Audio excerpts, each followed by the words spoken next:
A human being is greater than war. That's a powerful opening line, isn't it? It really is. Sets the tone immediately. And it brings us to today's deep dive.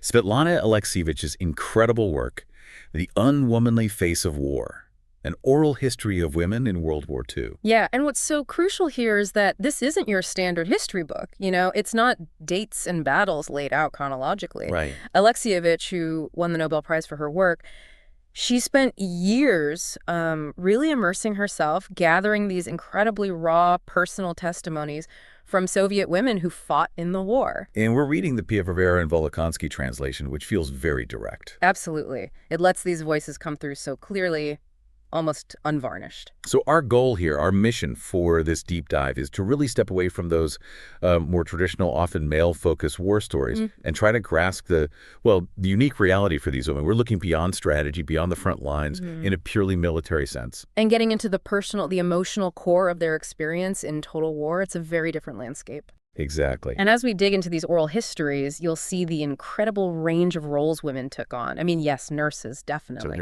But also snipers, pilots, women operating deep behind enemy lines as partisans, vital signalers keeping communications open.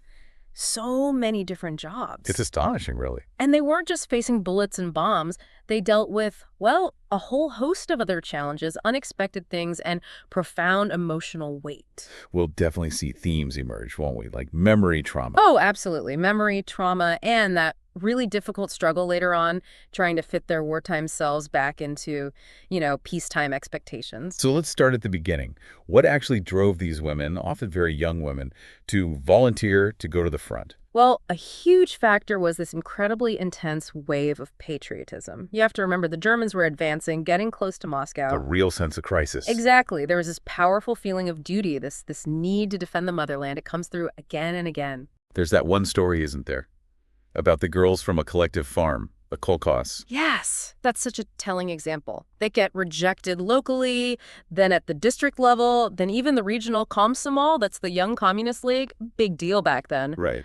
But they don't give up. They travel all the way to Moscow, to the Central Committee. That sheer determination, it speaks volumes. And it wasn't just this collective feeling, was it?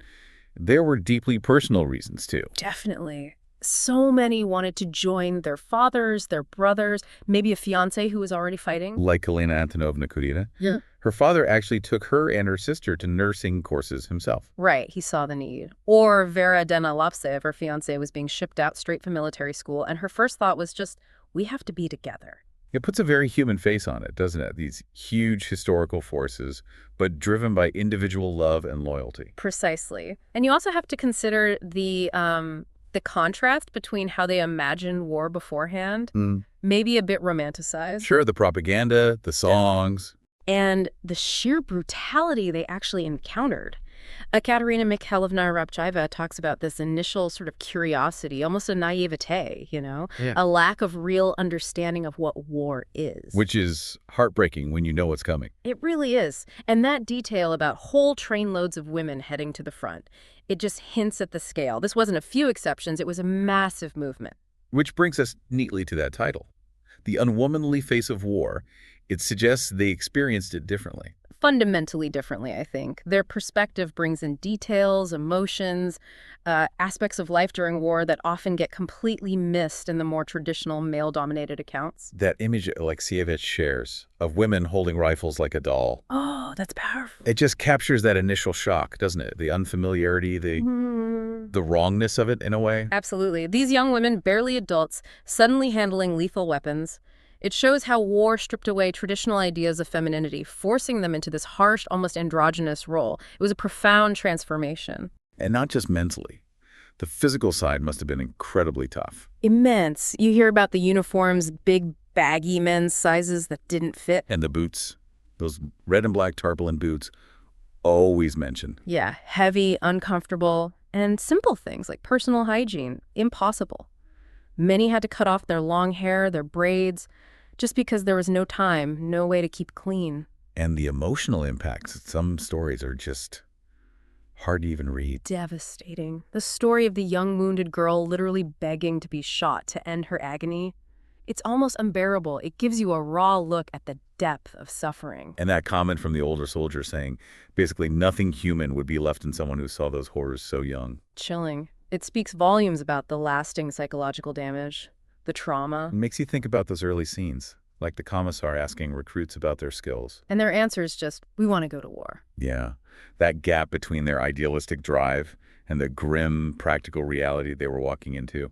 But it wasn't all just horror and hardship, right? Amidst everything, there were these moments of intense human connection, profound experiences. Love, loss, fear. And incredible resilience, just amazing strength. Like the nurse. Yeah. The one who carried 481 wounded men off the battlefield. Under fire, yes. I mean, wrap your head around that number. 481, it's described as an entire infantry battalion. The physical endurance alone is staggering. Let alone the emotional strength. It just blows away any stereotypes about female frailty. It shows this incredible, often overlooked power. And the constant psychological pressure.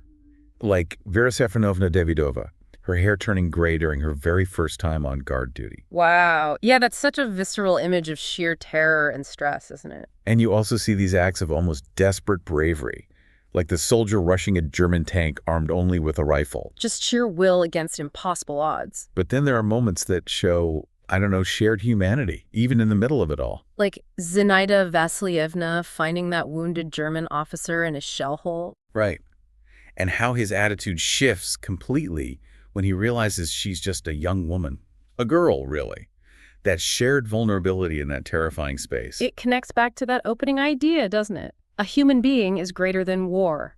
Even there, in a shell hole with the enemy. It really does. Yeah. And that other story, the paramedic, singing the pre-war song. Ah, yes. To retrieve the lieutenant from no man's land, such an unexpected act. Using a song, something human and familiar, as a shield, almost. Courage and humanity in the bleakest of places. It's deeply moving.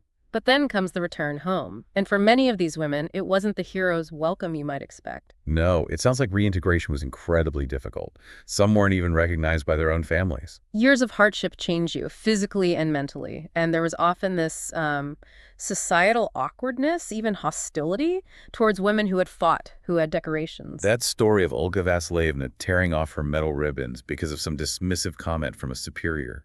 It's heartbreaking. It shows how their sacrifice, their bravery wasn't always understood or valued back home. Misunderstood, yeah. And the psychological wounds, often invisible, ran so deep. Oh, definitely.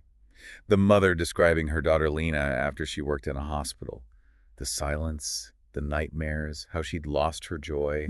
It paints such a vivid, tragic picture. These unseen injuries of war. And that other account, the woman whose daughter spent 40 years in an asylum. Yeah. Attributed directly to the war's impact. Just devastating long-term trauma. It also explains why someone like Nina Yakovlevna Vishnevskaya tried to censor her own story, right? Exactly. It shows the pressure they felt to fit into this heroic mold, to maybe smooth over the really rough, ugly, complicated parts of their experience. Afraid of how people would react if they told the whole truth. Yeah, the fear of judgment was real, and that theme of loss just permeates everything. The difficulty finding peace after seeing so much death. Like weeping on Victory Day instead of just celebrating. It speaks volumes, doesn't it? The grief was just always there. Even that image of the old farmer killed while sowing seeds, his hand still clutching the grain. A symbol of life trying to persist, brutally cut down. That dedication to just surviving, even under fire. But even in those absolute darkest moments, you find these almost unbelievable acts of compassion or just sheer resilience. Like Anastia, hiding during a putative raid, thinking she might have to drown her own sick child to stop her crying and save everyone else. The choices they faced. It's unimaginable. It shows the extreme conditions they were forced to endure just to survive. And then the nurse, who carried her own 3-month-old baby with her on missions behind enemy lines. Delivering aid to wounded partisans. I mean, the resourcefulness, the dedication, it's just beyond belief. And it wasn't just the soldiers or partisans. Ordinary villagers showed incredible bravery, too. Absolutely. Like the woman with 3 kids who always risked everything to give food and shelter to partisans, knowing the danger. That kind of solidarity was essential, wasn't it? Crucial for the resistance to even function. But it wasn't always simple. That story about the partisan commander's family being taken hostage. Yeah, and the different reactions in the community. It raises really tough questions, you know? About loyalty, survival, the terrible moral compromises people faced under occupation. And amidst all that terror, that mother's blessing to her children in the Gestapo cell, telling them to live, not just die. That enduring maternal love, even facing death, it's incredibly powerful. Unbreakable, really. You get the sense that Alexievich herself was deeply affected by collecting these stories. Oh, undoubtedly. She writes about struggling with it, questioning time, questioning humanity itself, when faced with such profound suffering on such a scale. It makes sense, especially with stories like the soldier who killed those children. Yeah. In the German house, after his own family was killed. It's horrifying, but it shows the brutalizing effect of war, how it can twist people, that thirst for revenge consuming everything. And she points out the different kinds of suffering too, right? The front lines versus the rear hospitals. Yes. The immediate physical horror of combat versus that slow, soul-destroying despair in the hospitals where some wounded just lost the will to live. It shows how war attacks the spirit in different ways. And even decades later, the war's shadow remains. That woman still waiting for her husband, missing since the war. All those years later, it's that enduring hope, but also the enduring pain and uncertainty the war left behind.